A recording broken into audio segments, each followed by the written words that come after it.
మీకు తెలుసా? మీరు గమనించే ఉంటారు.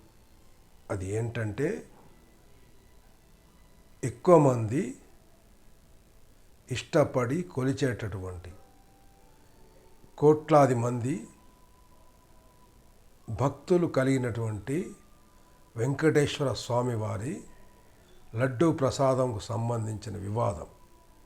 అది ఏంటంటే, అందులో కల్తీ జరిగిందని సాక్షాత్తు రాష్ట్ర ముఖ్యమంత్రి గారే బహిరంగంగా ప్రకటన చేశారు. అది కూడా గత ప్రభుత్వంలో జరిగినటువంటి వాటి ఫలితంగా జరిగిందని మాట్లాడాడు. అయితే పొరపాటు జరిగి ఉండొచ్చు.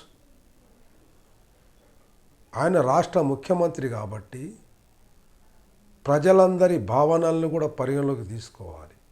ఎవరైనా ఏదైనా విషయంలో ప్రేరేపణ గురి చేస్తే దాని యొక్క ఫలితాలు ఎలా ఉంటాయనేది ముఖ్యమంత్రి వారికి తెలియని విషయం కాదు. అయినా లడ్డూ ప్రసాదం వివాదాన్ని ఆయన తీసుకొచ్చి ముందు పెట్టాడు. అసలు ఆయన ఏంటంటే, అక్కడ పొరపాట్లు జరిగి ఉంటే దానిపైన ప్రభుత్వం తరఫున తీసుకోవాల్సిన చర్యలను తీసుకొని ప్రసాదంలో కల్తీ జరిగిన నిర్ధారణ పూర్తి చేసి అందుకు ఎవరి కారకులో వారిని కూడా తేల్చి అప్పుడు బహిరంగంగా ముందు పెడితే బాగుండేది. అందరూ అభిమానించాలంటే అవకాశం ఉండేది. అలా కాకుండా ఒక రాయి విశ్లేషణలు ప్రసాదంలో కల్తీ జరిగిందనేది, దీనికి సంబంధించిన యంత్రాంగం ఉంటుంది. అక్కడ వండే వాళ్ళు ఉంటారు, దానికి ఒక బోర్డు ఉంది, దానికి ఒక వ్యవహారం ఉంది. మొత్తం ఆ వ్యవస్థనంతటిని అవమానించినట్టే అవుతుంది. ఇంకొక విషయం ఏంటంటే, ఇప్పటికే మతాలకు సంబంధించిన వివాదము, మత విద్వేషాలు చెలరేగుతున్న పరిస్థితి మన దేశంలో ఏదో ఒక ప్రాంతంలో కొనసాగుతూ వస్తున్నది, వెనుకనో ముందు. అలాంటప్పుడు ఇలాంటి విషయాల్ని చాలా జాగ్రత్తగా వ్యవహరించాల్సిన ముఖ్యమంత్రి ప్రజల పట్ల తనకున్న బాధ్యతని విస్మరించాడనే భావించవలసి వస్తుంది. అది రోడ్డునెక్కి మాట్లాడేసరికి హిందూ దేవాలయాల్లో కూడా కల్తీ జరుగుతూ ఉంటుంది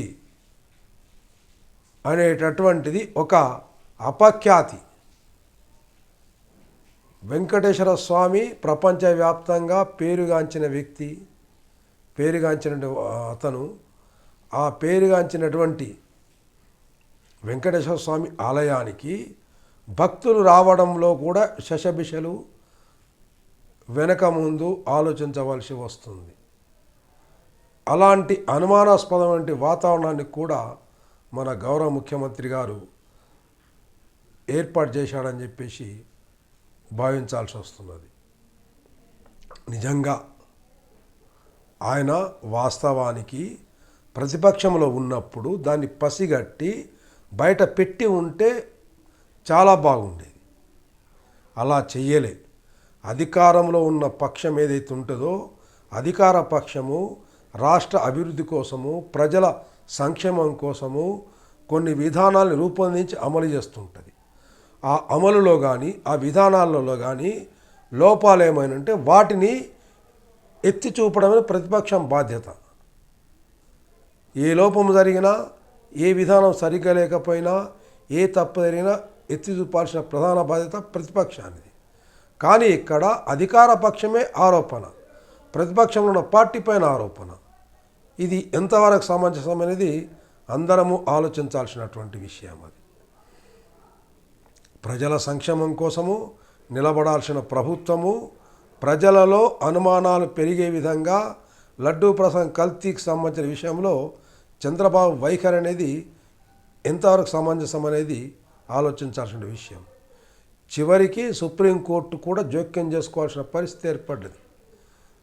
అంటే మనం ఏం చేస్తున్నాం అనేది, మనం అనుసరించే తీరు ప్రజలకు ఏ మేరకు ఉపయోగపడుతుందో చూడాలి తప్ప ప్రజలలో అనుమానాల్ని, విద్వేష భావనల్ని, అశాంతిని కలిగేసే వైఖరి అధికార పక్షంలో ఉన్న వాళ్ళు మాత్రం చేయకూడదు. వాళ్ళకి ఎంత మాత్రము తగదు. కానీ ఇది జరిగింది. అంటే ప్రతిపక్షంలో తాను ఏం చేయాలనేది చెయ్యాలి, అధికార పక్షంలో ఏం చేయాలనేది చెయ్యాలి. ప్రజల యొక్క భావనల్ని గౌరవించి ప్రజల మధ్య విద్వేషాలు చెలరేగకుండా ఎక్కడైనా ఒక చిన్న ఎవరైనా ప్రయత్నం చేస్తే వాటిని నియంత్రించి నిలబెట్టాల్సిన బాధ్యత ఈ ప్రభుత్వానికి ఉన్నది. కానీ అలా చెయ్యలేదు. భగత్ సింగ్ యొక్క కొటేషన్ నాకు గుర్తుకొస్తున్నది. భగత్ సింగ్ ఏమంటాడంటే, ఇంగ్లీష్ వాడి జమానాలో స్వాతంత్రం కోసం పోరాటం చేస్తున్న క్రమంలో ఆయన చెప్పిన మాటలు, పాలకులు ప్రజలను పాలించడంలో విఫలమైనప్పుడు ప్రజల మధ్య విభజన రేఖలు సృష్టిస్తారని, ఆ విధంగా ప్రజల యొక్క దృష్టిని మరలుస్తారని, తమ యొక్క అసమర్థతను, వైఫల్యాన్ని వాళ్ళు గమనించకుండా ఉండాలని ఇలాంటి విభజన రేఖలు గీస్తారని చెప్పేసి భగత్ సింగ్ చెప్పాడు. అవి ఇప్పుడు చక్కగా సరిపోతాయనేది గమనించాల్సిన విషయం ఇది. అంటే నిజంగా వీరు హిందువుల మీద భక్తి ఉంటే, హిందూ సమాజం కోసం పాటుపడే వాళ్ళైతే ఆ సమాజంలో ఉన్నటువంటి యువకులకు ఉద్యోగాలు కల్పించడం కానీ ఇలాంటివి చెయ్యాలి. ఆ సమాజ అభివృద్ధి కోసం ఏం చేస్తే బాగుంటుందో ఆలోచించాలి. అది కాకుండా పొద్దుగూకులు ఇతర మతాలపైన ద్వేష భావనలను ప్రేరేపించడం అనేది అది సమంజసం కాదు. అది ఎంతకాలం కూడా నిలబడదు. కొంతకాలం మాత్రమే మోసం చేయగలం తప్ప నిరంతరం మోసం చేయలేము. మన పవన్ కళ్యాణ్ ముఖ్యమంత్రి గారు పాపం ఆయన ఆ దేవి కనకదుర్గాదేవి మెట్లను ప్రక్షాళన భాగంలో ఏదో చేశాడనేది వార్తలు వచ్చినాయి. నిజంగా ఆ భక్తి ఉంటే సాంప్రదాయ హిందూ కుటుంబానికి సంబంధించిన మహిళను పెళ్లి చేసుకొని 2 పిల్లల తర్వాత ఆవిడని పక్కన పెట్టేసి ఇంకొక అన్య మతస్థురాలని పెళ్లి చేసుకోవడం జరిగింది. అలా ఎందుకు చేయాల్సి వచ్చింది? ఇది కూడా ప్రజలు ఆలోచిస్తారు కదా.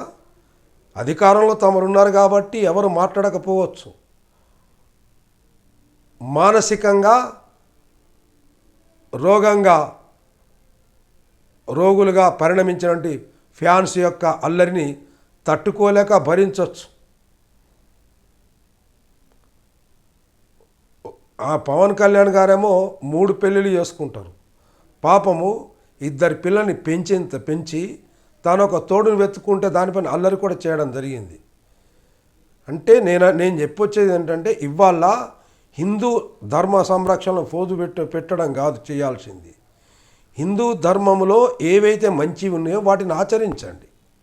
ప్రజలకు ఉపయోగపడే విధంగా కొనసాగండి. అలా కొనసాగితే మన దేశం బాగుపడుతుంది, ప్రజలు బాగుపడతారు, మీరు బాగా ఉంటారు.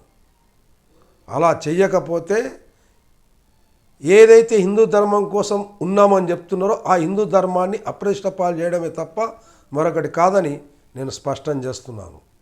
దుర్గామాత ఇప్పుడంతా ఈ 10 రోజులు, వారం రోజులు ఆ మాత కోసం పూజలు కొనసాగుతున్నాయి. ప్రభుత్వం కూడా ఆ విషయంలో సహకారంతో ఉన్నది. మరి అలాంటప్పుడు మహిళలు, మాతృమూర్తులు, ఆ దుర్గామాత యొక్క ప్రతిరూపాలు అనే భావన ఉంటే అలాంటి భావనతో మనం ఉండాల్సిందే. వాళ్ళు తరతమ స్థాయిలో, తరతమ పద్ధతుల్లో, తరతమ అవతారాల్లో ఒకరికి చెల్లిగా, భార్యగా, అమ్మగా, అక్కగా, అత్తగా పలు రూపాల్లో మగవాడికి బాసన నిలుస్తున్నారని ఎందుకు మనం భావించకూడదనేది ఈ హిందూ ధర్మం గురించి ఆలోచించే వాళ్ళని నేను కోరుతున్నాను. ఇతరత్రా అది వేరు విషయం. వీళ్ళైతే ఆలోచించాలి కదా. ఆలోచించి ఆ మేరకు ఆ మహిళలకు అలా గౌరవించాలి కదా. అలా గౌరవించినప్పుడు ఒక భార్యతను ఉండాలి కదా. వివాహమైనప్పుడు పిల్లలైన తర్వాత పిల్లలకు తల్లిదండ్రి అవసరము, వాళ్ళ కోసమైనా కలిసి బతకాలి కదా. అలాంటి ఆలోచన మనం ఎందుకు చేయం? అలా ఆదర్శంగా ఎందుకు ఉండం? శ్రీరాముడు రాముడైన వాడు యజ్ఞంలో పక్కన భార్య ఉండాలి, కానీ ఇంకొకరిని చేసుకోమని చెప్పినా ఆయన చేసుకోకుండా పక్కన స్వర్ణసీతను కూర్చోబెట్టుకుని యజ్ఞాన్ని కొనసాగించిండు. రాముడి గురించి చెప్తాం, ఇంకేవో దేవుళ్ళ గురించి చెప్తాం. ఆ దేవుళ్ళు ఏదైతే ఆదర్శాలని పాటించారో చెప్పారో వాటిని ఎందుకు పాటించమనేది నేను ఈ సందర్భంగా అందరినీ ఆలోచించమని కోరుతున్నాను. నమస్తే, నేను బచ్చు భూమన్న, నిజామాబాద్, తెలంగాణ. ఈ అంశాలని మీ ముందుకు తీసుకొచ్చాను. ఇంకా నాకు జ్ఞానాన్ని ప్రసాదించండి. కామెంట్ల రూపంలో లైక్ చేయండి, షేర్ చేయండి. ధన్యవాదాలు.